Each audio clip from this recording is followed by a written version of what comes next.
one. In last two classes, I have already discussed about distinction between direct and indirect taxes and merits and demerits of direct taxes. In this class, I will discuss about merit and demerits of indirect taxes. If you like my video, please subscribe my channel Economic Tech. Okay. Merits of indirect taxes. First, convenient. Indirect taxes have the merits of being convenient.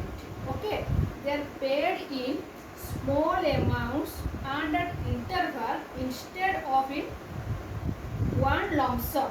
Okay, they are generally included in the price of the commodity, and hence the burden of these taxes is not left very much by the taxpayers. They are convenient from the point of view of the government also, since the tax amount is generally collected from manufacturers or the importers.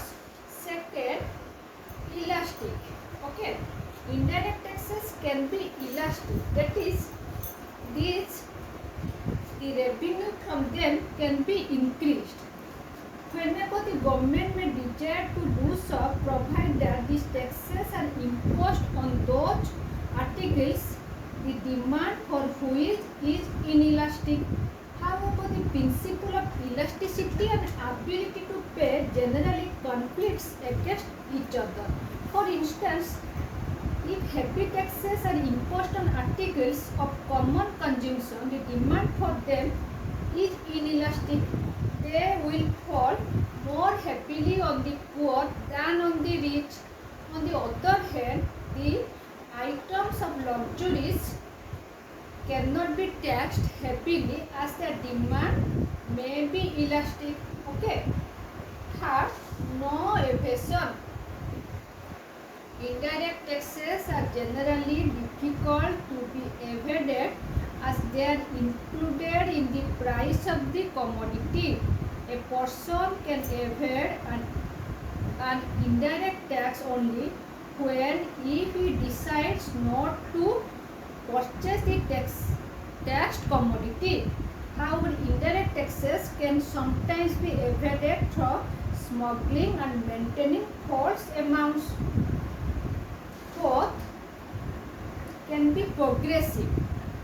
Indirect taxes can be made progressive by means of imposition of heavy taxes on luxuries and exemption articles of common consumption.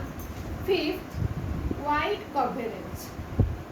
Through indirect taxes, every member of the community can be taxed so that everyone may provide something to the government to finance services of public utilities. Hence, with the help of indirect taxes, the tax system can be made broad-based. Okay. Sixth, productive. The income from direct taxes can be made highly productive by imposing few taxes each yielding substantial amount of revenue. It may easily be possible if taxes are imposed only on those commodities the demand for which is inelastic. But it should be noted that it may have adverse distributive effects. Okay. Demerits of indirect taxes. What are the demerits? First, regressive. The indirect taxes are generally regressive in nature as they fall more heavily upon the poor than upon the rich. Second, administrative cost.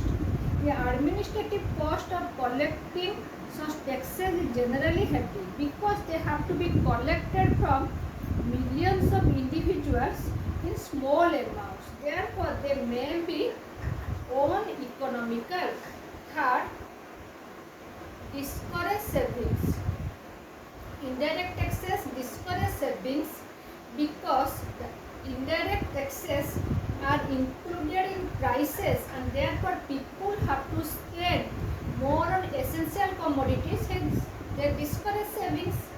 Okay. Fourth, uncertainty. The income from indirect taxes is said to be uncertain because the taxing authority cannot accurately estimate the total yield from different taxes, and on account of the fact that the demand for different goods subjected to taxes is influenced by so many factors. If the demand for these goods is elastic, the income may be less and vice versa. Okay.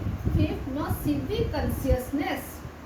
Indirect taxes are collected from middlemen like traders, and hence they have no direct impact.